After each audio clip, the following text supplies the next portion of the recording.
Welcome again to the Rick Helps Real Estate Show, this midweek edition. Howdy do. Howdy do. We are ready to rock and roll, and we're going to talk about how the Arizona real estate market and the national real estate market is not heading in the direction that the central bank would like to see. Hello, everybody. Good morning. And we have Keenan. Hope your ski trip was good up there in Canada. So yesterday, Jerome Powell was testifying in front of the Senate. That's always interesting to watch, and sometimes it's very painful to watch because the senators like to, before they ask a question, they ramble on with about a 2-minute speech because the cameras are on. I mean, they'll talk about anything and then go, so anyway, my question is, and it's like, could you just get to the question? And who's our wonderful senator out of Massachusetts, Elizabeth Warren. She was asking him questions. Every time he went to answer him, she goes, well, I'll tell you what the answer is. And she cut him off every time. It was so frustrating. Senator Warnock of Georgia was really the only one that spent some time talking about real estate and the effects of real estate with the rate hikes. Good morning, YouTube. And he said, you know, when you look at the fact that interest rates have gone up, raising the payments, particularly for first-time home buyers and for middle-of-the-road home buyers, and the price of homes is not coming down, you've actually made inflation work worse for housing. You've made it more unaffordable. And he said, isn't the cure worse than the disease right now? And then he said, when I look at homes where people have a 3% interest rate, and now interest rates are at 7%, do you think these people are ever going to sell? And Jerome Powell said, and I quote, I would assume that none of them are moving. So he didn't really address the fact that affordability was really getting killed in the real estate business. And so he didn't go into a lot of details there. Now, he did say that the numbers are not going like they want them to, and that they're going to have to apply more pressure than they thought they would. Now, the markets have taken that into consideration today. We're sitting here at 7.03, actually, 7.03. It's gone up like 0.04, unchanged from yesterday afternoon. So we'll see how the rest of the day goes. The market's been open about an hour. So we've gone up, and they're anticipating that the announcement that comes out in the Fed meeting on March 10th may be as high as 0.50 instead of 0.25. So they're pricing that in. Now, if they go up 0.50 on March 10th, rates may not move. They go up 0.25, they'll probably come down. Remember that the markets anticipate ahead. By the time the announcement comes, it's old news. So, and what the Fed is really in a quandary about is this here. This is called Sticky Price Consumer Price Index, less food and energy. So why don't they count food and energy? And I'm going to go back to the Senate question here in a minute too, because they can't do anything for it. And we've got Edward here flying on Delta Airlines, free Wi-Fi. All right. This show is now at 40,000 feet. So Bettis said what I found disappointing in the Fed meeting was all the barbs each side threw at each other. It's just grandstanding. There's nothing accomplished at those things. But you can see here on this chart that we are not progressing like they want us to, especially when I move the chart. So let me squeeze this back out a little bit here. My mouse got a little carried away. They would like to see this come down, and it's just not.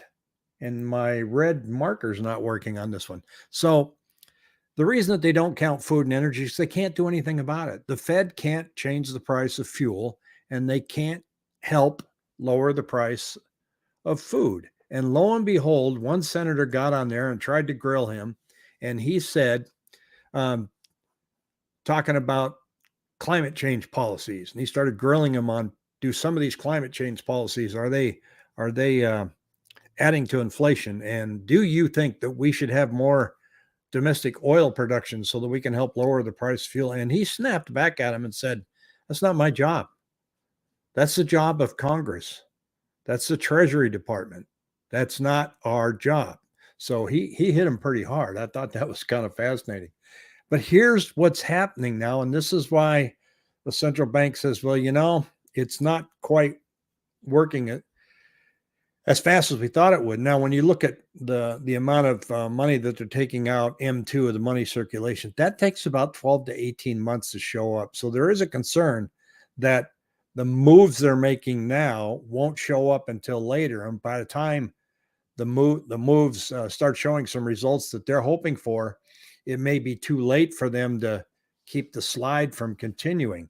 And what we're seeing here is, look, mortgage demand rises in the latest week despite loans becoming more expensive. And so Keenan says, no broken bones, always a plus. Yes, I hear you there. Heading to Phoenix. Cool. I think they're going to go up 50 points too. So mortgage rates sitting at the high sixes, low sevens, and yet we have higher mortgage applications. Here's the problem here with monthly average price sales per square foot. This is from the Crawford Report. Now, the editorial here says, it's possible that you are skeptical when I claim that prices are heading higher. List prices have been moving up for several months, but sales prices, not so much. Until now, that is. Look at the daily chart below. Look at the sales prices per square foot. Little tiny dip here last week. We hit 264 in the middle of January, and now well behind us, we are threatening to breach the $274 level. We may hit some resistance at this level, but there is also positive news coming from the percentage of list department. Right now, homes are closing for an average of 97.2% of the list.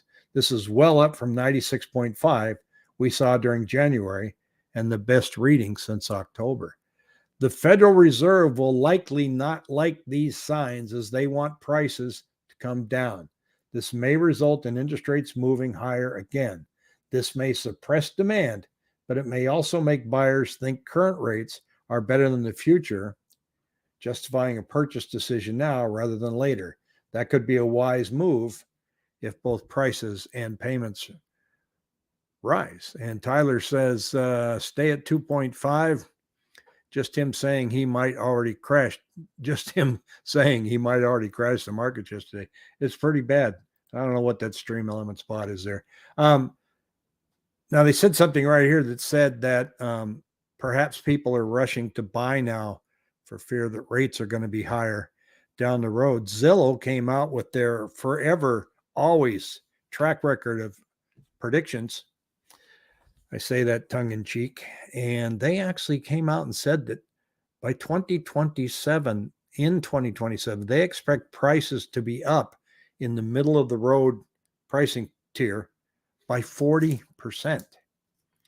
So they're saying, despite everything that's going on right now, our predictors are saying that, it might not be a bad time to buy because, in 4 or 5 years, we expect real estate prices to be higher. Now, you have to take that with a grain of salt because when has Zillow been spot on? Not very much. Here's the other thing. And Chairman Powell said yesterday that he said they're waiting for the new leases to come on board to see how much relief we're getting in rent prices. He anticipates rent prices will be lower as people sign new leases.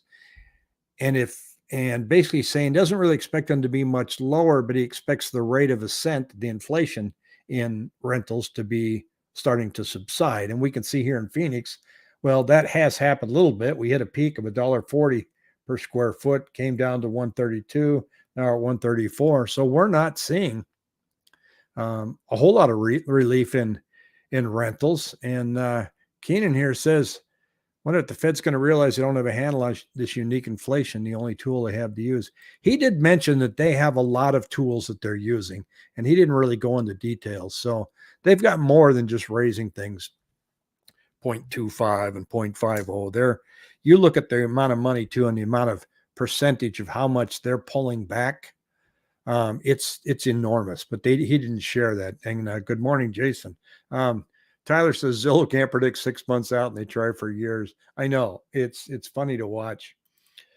Here is also our days of inventory. They've come down. You can see that they spiked way up when interest rates went from 3 to 7, and now we're down to 68 days of supply. We always say that normal in real estate's about 4 to 6 months, but what's normal anymore?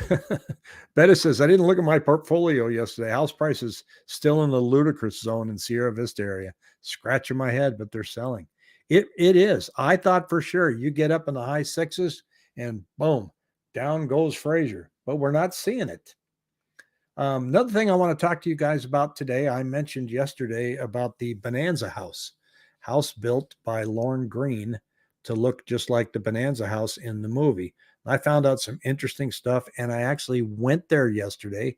It's in East Mesa, and I found it on the MLS, and I'm going to show that to you here. This is the Bonanza house, and I love the interior here.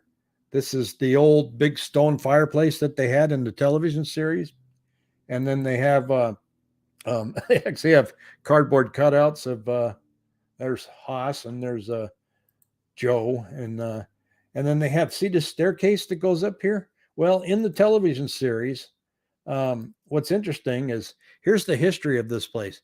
In the television series, they were going upstairs, but you'll notice this is a one-story house that he had built. So Lorne Green had this built in 1963, and he had the house built in 1963, and he said he wanted it to look like the home in the television show. But there never was a home in the television show. There were just studio sets. So when they were walking upstairs, they never really were going upstairs. Now, in the series, you had, Lorne Green, Cartwright, and 3 boys, and they were men. I don't why they were all living together. It never made any sense. Who was the mother? They all look different. Did they have 3 different wives? Really a bizarre series. But this home only has 2 bedrooms. So they don't say how many bedrooms are in the television home. But not only did he build this home in 1963, 475, take my money. Yeah, that's when it closed in 2018. He developed the entire neighborhood. He developed the entire development. So he came in and put this house in, and then he built the neighborhood around it, and including the golf course. And well, no, I don't think he built the golf course, but they don't have tours there, but they kind of do. From what I've read, the golf course, you can go there and you can have some meetings and events, and they will take you over to the back patio of this house so that you enter that way, because they don't want a bunch of cars parking out front and disturbing the neighborhood. So they come in on the back patio, and the back patio looks like yonder here. See if I can pull it up. My mouse has decided it wants to disappear here. So there it is. So there's your back patio. And then people can go in. And yeah, Jackie, I thought this was fascinating. And it's a beautiful little neighborhood. And it's it's on Power Road, just off of Power Road, south of Broadway, between Broadway and Southern. And so, as you can see by the map here, up Superstition Springs area. And so they developed that, and he would come over and stay there when he came from Southern California, where his permanent residence was. And then these other people bought it, and they kind of had to restore it. And so they're having, like I say, tours from the golf course there. And I just thought that was kind of fun. I'd love to see the inside. I love that kind of architecture. It's kind of like going up to Pine Top Sholo, looking at some of the homes that they have up there, or Greer. I'd love to have that kind of a house. So I'll go knock on the door and see what it. I heard it was up for sale for $895,000 at one point, but according to the tax records, it hasn't moved since 2018. So I don't know. And I read an article that it was for sale for $895,000. Maybe they tried and they failed. Another thing coming to Chandler here right now, there's a sporting goods retailer. Remember the Nordstrom's down in Chandler? Well, here's what it's going to look like. It's called Shields. They're going to hire 400 people. They have already posted their full-time positions already.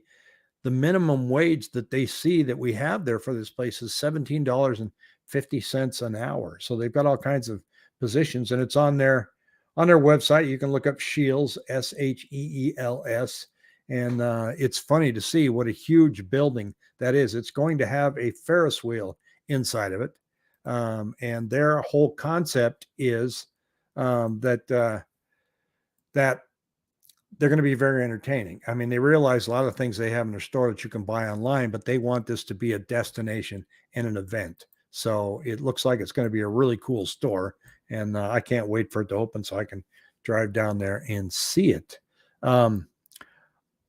Couple of things as well. I want to give a big shout out to Jackie here. Those of you know that we're all together on the show on Thursdays. We've got Pat, What's My Rate McMasters, and the dynamic duo of Jackie and Ruby, and we will be recording our show this afternoon to air tomorrow night. But we work as a team. If I'm out of town and I can't show a house, I call Jackie and Ruby, vice versa.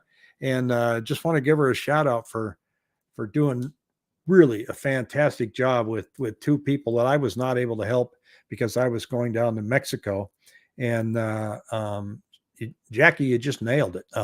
She got these good prices and got great terms, and you were up against 5 people on one house, and I think it was another bid process in the second house, and you worked your hiney off. So I want people to know that when I refer things out to people like Jackie, I do it because I know how good they are. So if I'm not around, you reach out to me and I can't show you the house for various reasons, I'm either on a trip or something, rest assured that you're in good hands. So it's been fun to watch. So I am not on tomorrow morning, but I'm going to be on tomorrow evening, and then we're going to do live with Pat, What's My Rate McMasters, on Friday on the Mick Report. Until then, I will see you then. Take care. Have a great middle of the week.